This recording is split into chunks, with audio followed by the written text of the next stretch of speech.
Those five vacuous idiots in the 90s who spouted the phrase girl power all the time didn't have a fucking clue.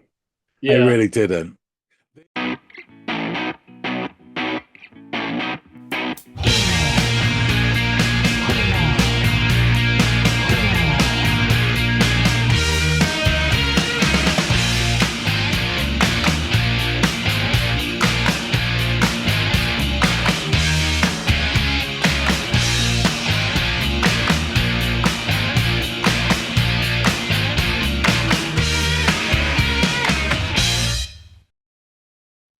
Hey, everybody out there. Welcome back to another episode of the Audiophiles. I'm Andy. The gentleman over there in stripes is John, and we get together, we share music with each other, and discuss them after the other reacts. So, I am the other in this case. I will be reacting, and we will be discussing thereafter. But in order to get this ball rolling, John, I'm going to need to know the name of the artist and the name of the track. The artist is the Raincoats. The track is Fairytale in the supermarket. Now you can go. I mean, okay. Okay, the Raincoats Fairytale in the supermarket. That's a really interesting Yeah. title. Okay. Well, as you said, I can go. I have everything I need. I will make off, give this a listen, and then come back and let you know what I think.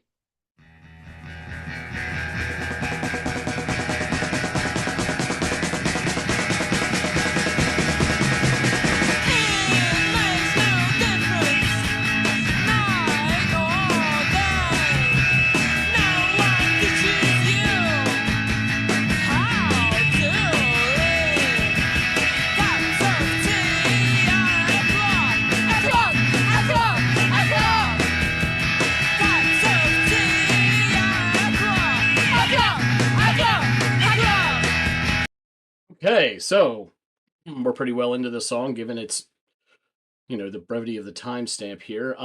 Yeah, really interesting. I mean, it kicks off with those like drums that kind of culminate into the song taking off. It's got these great chugging, crunchy guitars in there.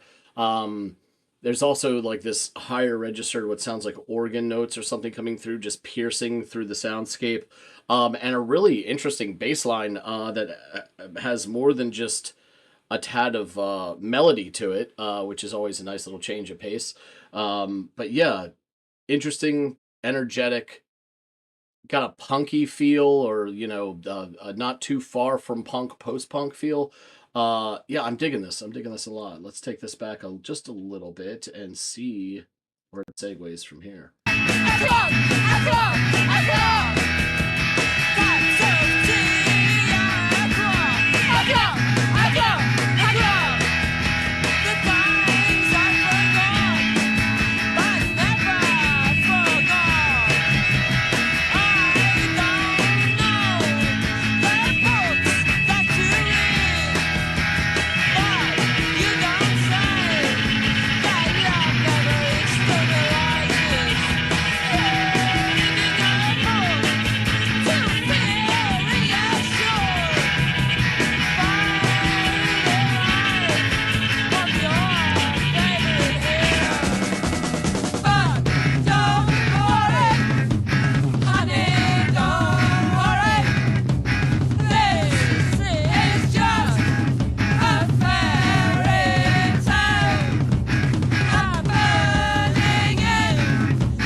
Nice. Then I'm assuming we're kicking off back into the next verse there.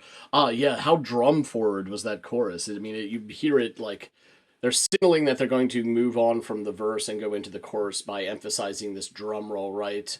That then shifts into this very, like I said, drum forward chorus, which is kind of a little pleasant surprise there.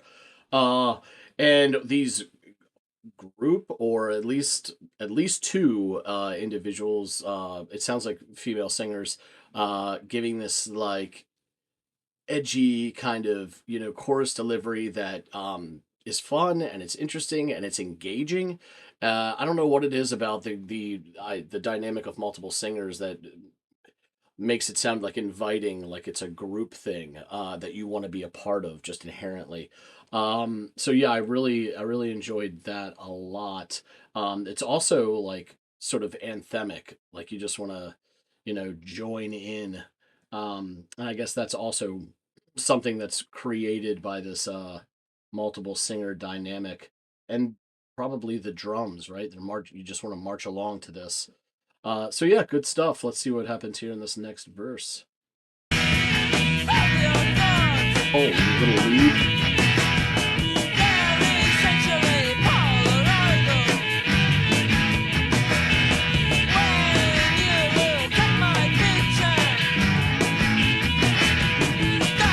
Great, like choppy rhythm guitar happening underneath that. Very simple but engaging little lead motif that's happening there as well. I'm glad that they didn't abandon that kind of edgy, choppy guitar stuff.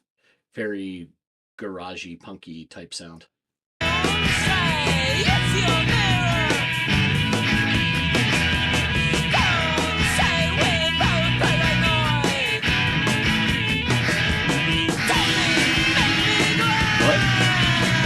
What? Whoa!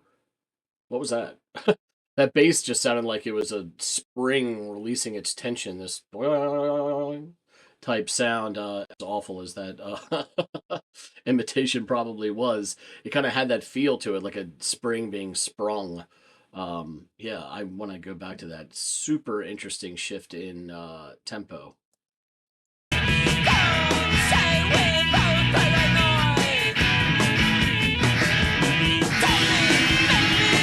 Oh, that's great. Oh, anything.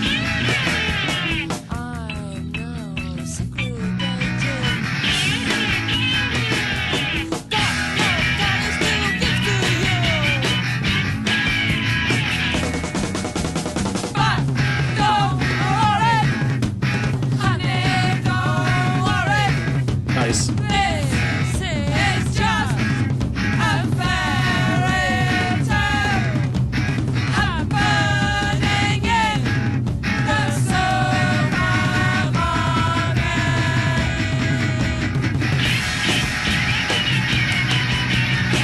Wow.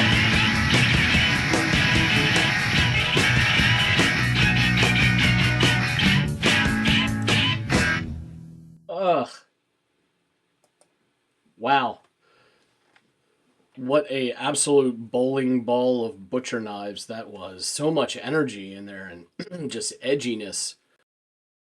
All packaged in a clearly like a sub 3 minute song here. Don't let the timestamp fool you. They're not getting those extra 3 or 4 seconds. This is clearly below 3 minutes, or under, coming in under 3 minutes. But it's actually kind of impressive that they fit all of this really interesting dynamic shift into such a small like window of time.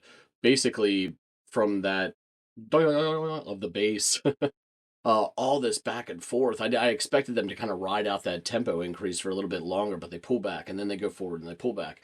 They're doing a lot of stuff there for, again, such a short duration of time. Impressive stuff. And it had like all this really infectious energy.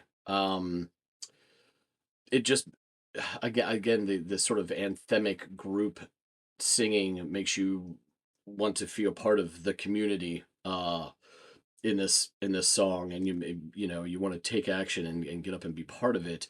It's also covered, like, I didn't catch much of the lyrics.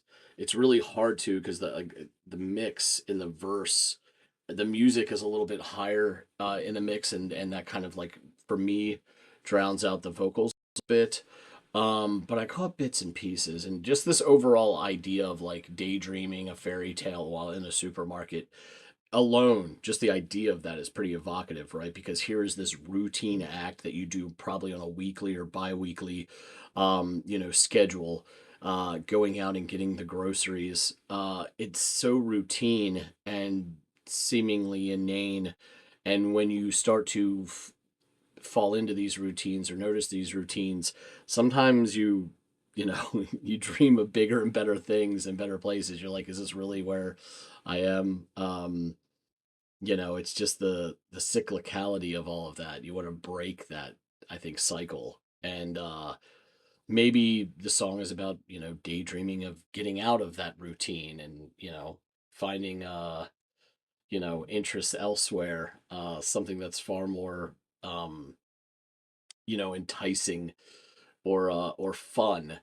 But yeah, really all these little pieces of the song make it so engaging. You got these like choppy guitars and this group kind of like anthemic singing and this very fun and engaging bass work, s- rollicking drums. All of it is just really a lot of fun for such a all squeezed and condensed into the sub 3 minute tune. Um, I'd love to learn a bit more about this song, get a clearer picture of those lyrics from John, and maybe see if it kind of confirms my suspicions given the title and the little bits that I did catch, and just to learn more about this band in general because I've never heard their material before. It sounds like they're fronted. I don't know if they're an all female band or if they're just fronted by one or two women that kind of share the lead singing responsibilities or whatever, but it all sounds really good, packaged up in this song. So I'd love to learn more about these guys. So let's get back to John. Yes, sir, I can boogie. He's back. So you've had to listen to Fairytale in the Supermarket by the Raincoats. What do you reckon?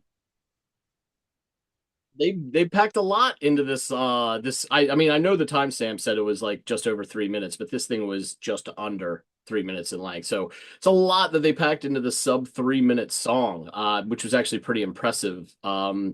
Things start with this like emergent drum work on the snare and some chugging, crunchy guitar for about the first 10 seconds or so, and then it all culminates and takes proper form as the bass kicks off and the lead singer joins in. And speaking of this bass, it has this fun, almost youthful bounce to it.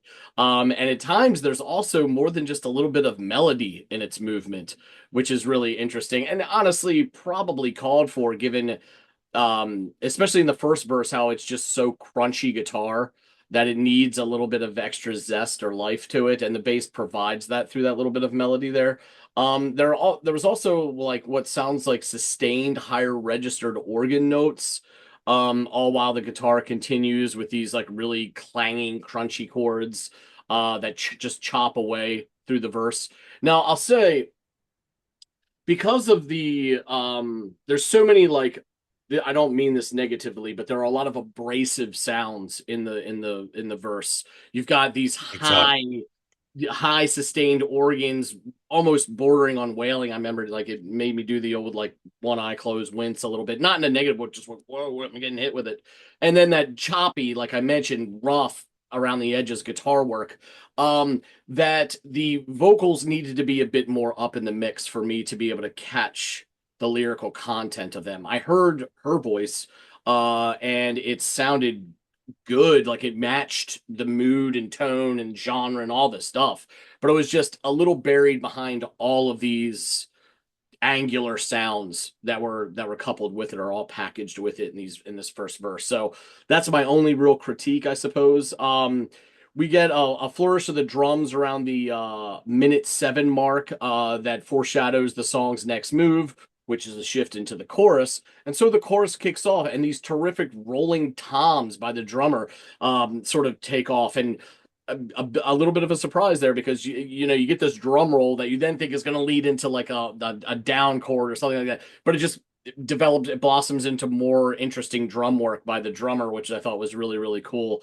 And there's something almost like punk anthemic about this brief little portion of the song that makes it extra engaging. I think it's the way it's written, but it's also the advent of or the injecting of like multiple vocalists that makes it like a group thing that then as the listener you kind of, for me anyway, you want to then become a part of because it seems like communal, like this is like there's almost this like this movement to it, you know what I mean? So I thought that that was really cool and yet another way to make this song engaging, which it already kind of had with that bass line and everything that just makes you want to bop. Um, so then there's a bit of a surprise for me. We shift back into the verse, but this time there's a guitar repeating this little simple lead melody while another one continues to again chop away. And this added little bit of lead melody is kind of what I was alluding to in the first verse, there being this absence of that the bass kind of filled a little bit. This took it a step forward or made it the melody more pronounced in the verse, adding that little super simple but fun sounding like lead guitar bit. Um, and for a brief moment, the tempo shift speeds up, and the bass notes sound is like sounding akin to like a spring releasing. You get this like it vaults into this super, and it's like a kind of like bait. That's how fast the bass notes are moving. And I loved that, but man, this portion is really short lived. And now we get this like hushed moment with almost like palm mutes and very high notation on the guitar as the singer kind of throws her voice in this animated way, delivering the word anything when she says, "Don't ask me anything." But she has this funny inflection to her to her tone. It's just, it's another thing that made me smile in the song. The song is riddled with little things that just make you smile as it goes along that you notice, and this is one of them. Um, so this portion really toys with the whole loud, hushed, loud dynamics as it swells, deflates, and then swells again over and over, each time throwing in these short bursts of lead work on the guitar. And we get another flourish on the drum, signaling the return to the chorus, and so it commences. But then afterward, we get another one of these manic, calamitous bursts of lead guitar work and pounding drums as the song, finally comes to an end. I say finally, too soon, I should say, comes to an end because the song was really brief. And if it went on for another minute, I wouldn't have been upset at all. So yeah, this tune had energy, fun, and enough shifts in dynamics to command my attention. I think every musician did their part to enhance and fortify those attributes too. It wasn't just one instrument who did all the heavy lifting, from the infectious bass line to the rollicking drumming and the crunchy, choppy guitar chords of the rhythm guitar and the fiery, manic nature of the lead and the engaging vocal delivery. Everybody carried their water in this track, and so it made it really enjoyable, if not just a little too brief for my liking. But yeah, and again, that first verse, I didn't catch much of the verse's content. Now, what I did catch was this reference to a fairy tale happening within a supermarket, which I mean, I know I heard them say that, but it's also in the title. That leads one's mind to wonder a bit too. I don't know what it's about, but I can imagine You wouldn't. You wouldn't. you wouldn't? Okay, all right. Because the whole time I'm thinking, here's this inane act that we do on a weekly or bi-weekly basis that could lead one to be like, oh God, the routines of everyday life. And then you could start to daydream about the things you would rather be doing than the inanities of everyday life and find yourself creating a fairy tale within a supermarket, or a bank line or any of these other places that we go to on a weekly basis that become routine and habitual. But yeah, now I'm just throwing shit at the wall, knowing that that's probably not right since you suggested I'd have no idea what it's about. So please, that makes me all the more curious. It's a really interesting story, actually, and I shall get into it in a sec. Um, this is a seminal piece of post-punk, I guess, music.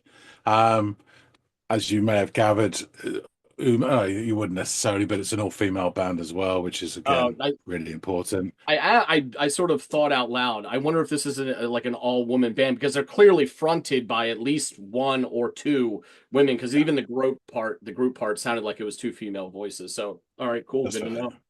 And I think from what you were saying, what the one of the parts that you um put on as a rhythm guitar is actually a violin. Oh, A really? weird noising, yes. Interesting. I'd love to know And I'll get what into they're doing to create that kind of sound because it didn't sound like a conventional violin or fiddle to me. that. It sounded like somebody else that I'll go into as well. Anyway, so yeah, it's a really cool, interesting song. It's not your standard melodic, or it's not even your standard punk song either. The three chords, F bar, blah blah blah. This is really interesting and experimental. And they're a great band. Right, so they're experimental post-punk band from London, formed in 1977, and they're formed by Anna De Silva, vocals and guitar, and Gina Birch, bass and vocals. They formed the band while they were both at Hornsey College of Art in London after seeing the Slits perform. Um, Now, we've covered the Slits before and talked about them and their wonderful cover of Poetry of the Grapevine. Um, Birch said in an interview with the magazine, it was as if I suddenly was given permission. It never occurred to me that I could be in a band. Girls didn't do that. But when I saw the Slits doing it, I thought, this is me. This is mine. Um, so initially, they had some rotation with different people in the band, male members as well, that went off to do lots of other things and were in other bands, as it was back then. And then they settled for a while on an all-girl lineup with Palm Olive on drums, and she was formerly a founding member of the Slits. Oh wow. And Vicky Aspinall on violin, guitar, and backing vocals as well. I think, to be fair, they kind of learnt on the job their instruments, apart from Palm Olive, who had experience already over a couple of years of being in the band. So she's probably the most, not being unfair of them, she's probably the more musically accomplished of the four at that time when this was recorded. They didn't do a terrible job, but I think one of the beauties of the fact is they're learning on the job these instruments is that no one's told them what's the wrong thing to do. So you get these different sounds that you wouldn't normally get if they're, classically trained or whatever. So yeah, after their live debut, they were seen by Jeff Travis at the time, who founded Rough Trade um, Records, and he signed them up. And in May 1979, they released this track as their debut single. Oh no. Um, John Lydon was an early admirer of the band and later stated the Raincoats offered a completely different way of doing things, as did X-Ray Specs. And all the books about punk have failed to realise is that these women were involved for no other reason than they were good and original. There's a really fantastic documentary. I think I mentioned it on the Slits episode about sort of female voices in punk and what they went through and everything. Really, really interesting. I think Lydon appears in that as well. But the Raincoats' distinctly uncommercial sound did not appeal to everyone, shock horror. After witnessing an early performance by the band, Danny Baker, who's a well-known commentator, radio DJ, he was a writer for the NME at the time, he remarked that they were so bad that every time the waiter dropped a tray, we'd all get up and dance. I think it's a lovely quote. In 1979, three out of the four members were living in squats, and the squatting culture kind of informed the lifestyle and the music of the band with this sort of like focus on improvisation and DIY attitude, which is classic punk. The band also had an egalitarian approach to their live performances. Each member was positioned to have equal visual prominence on stage, and the band were dressed in everyday sort of punk street clothes and looks no different from the members of the audience. Um, the production of the album was handled by Jeff Travis and a musician and visual artist called Mayo Thompson. Thompson actually suggested that Vicky Aspinall approach the violin in the style of Velvet Underground viola player John Cale. And that's what she was trying to get, was that Velvet Underground sound from the first Andy Warhol Banana album.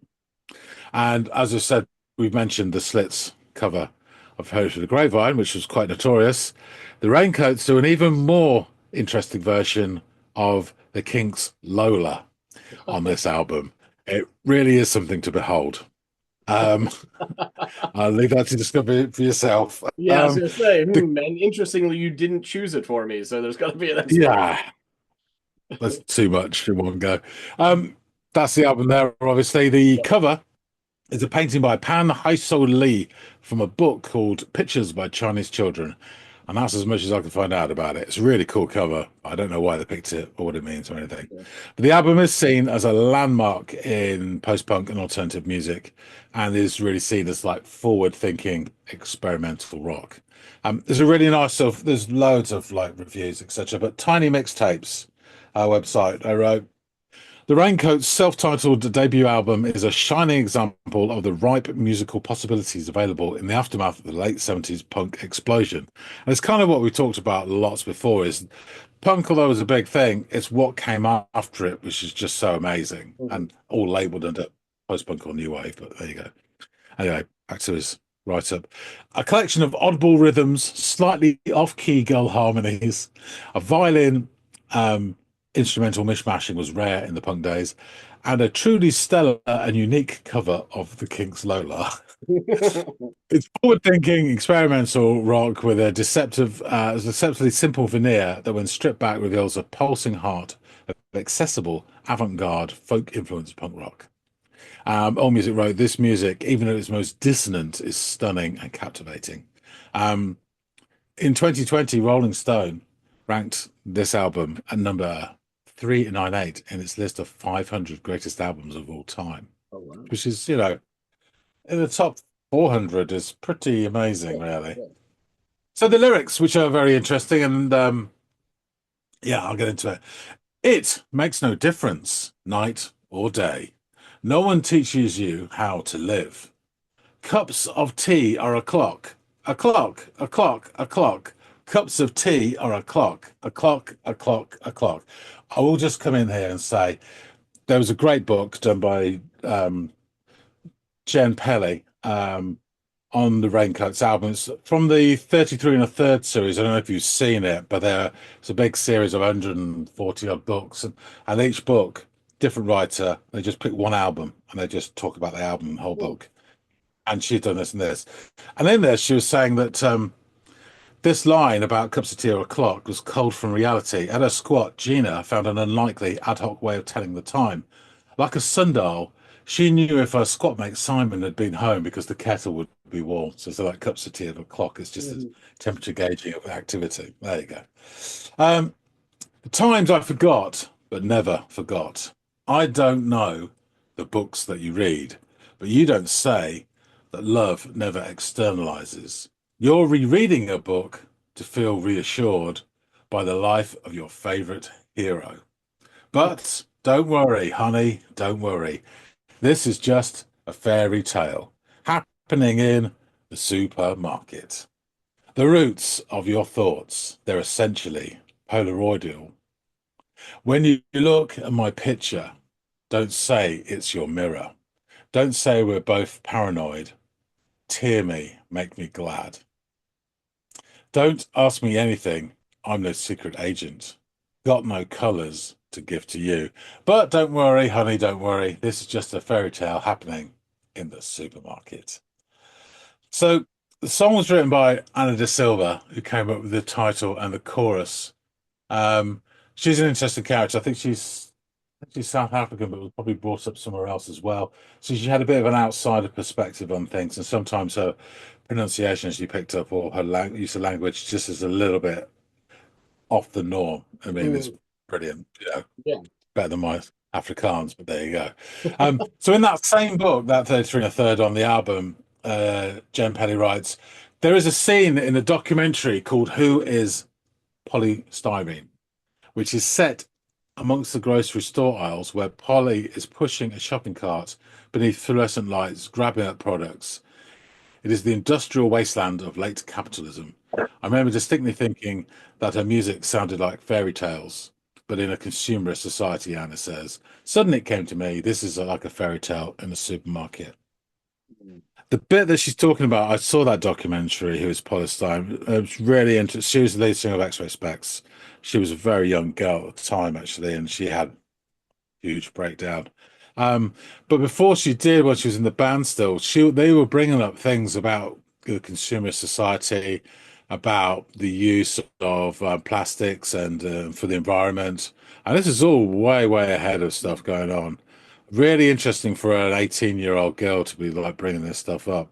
And she was talking about how she started to see people as products and, to be consumed, like, and just really really interesting stuff. Wow.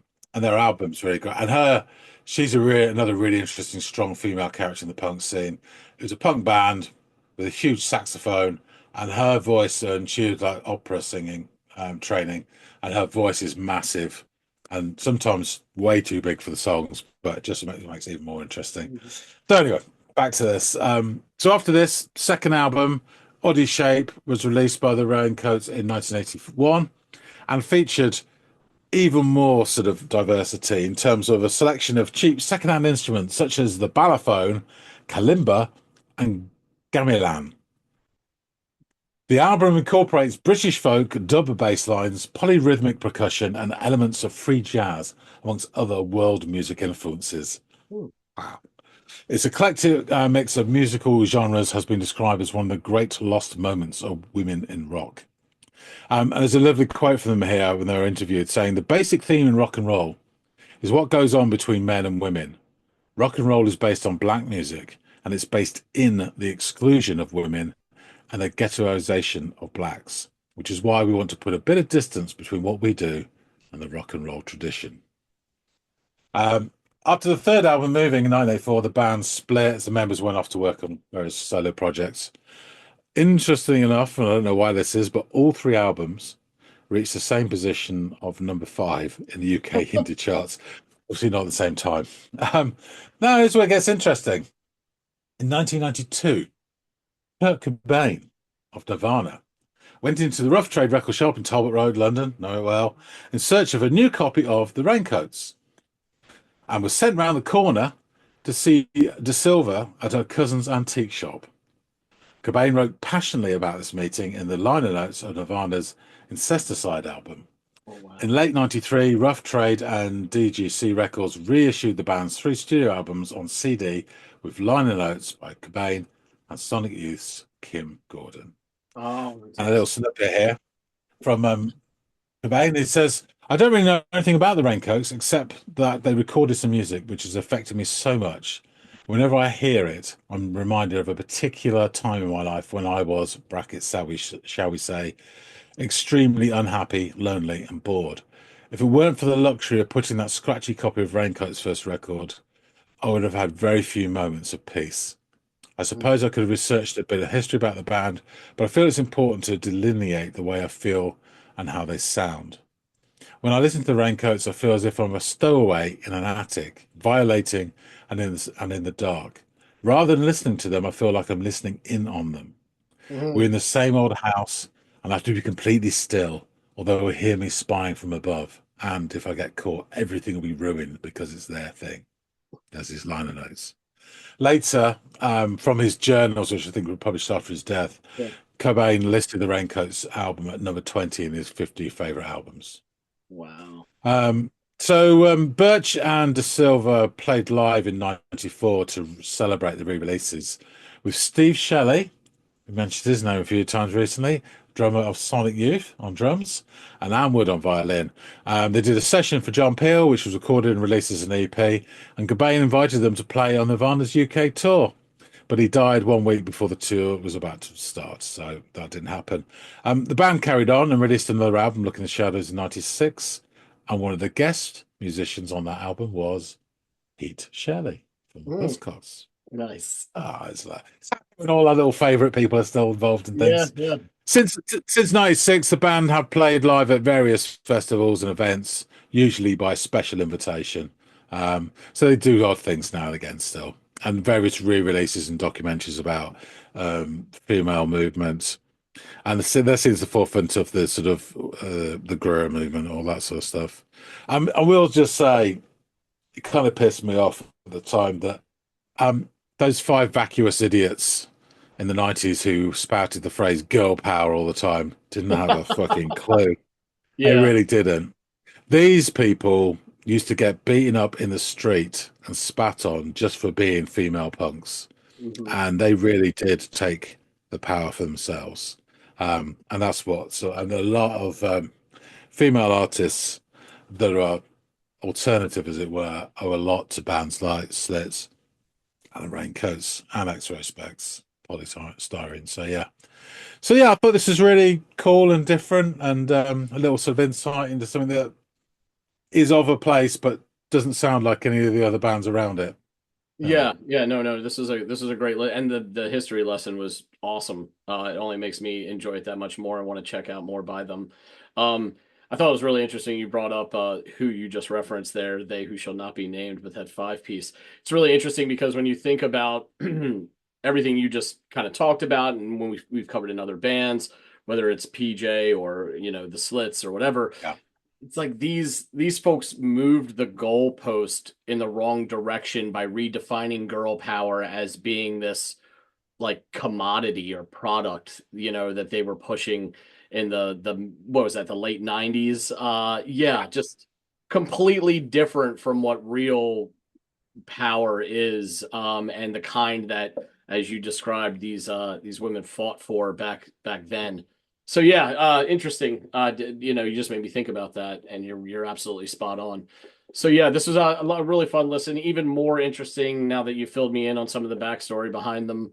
And I'd be definitely stoked to check out the cover on that album that you mentioned. Was it the Lola cover? Yeah, I want to go check that out now on my own time, as you suggested. So, Definitely, definitely.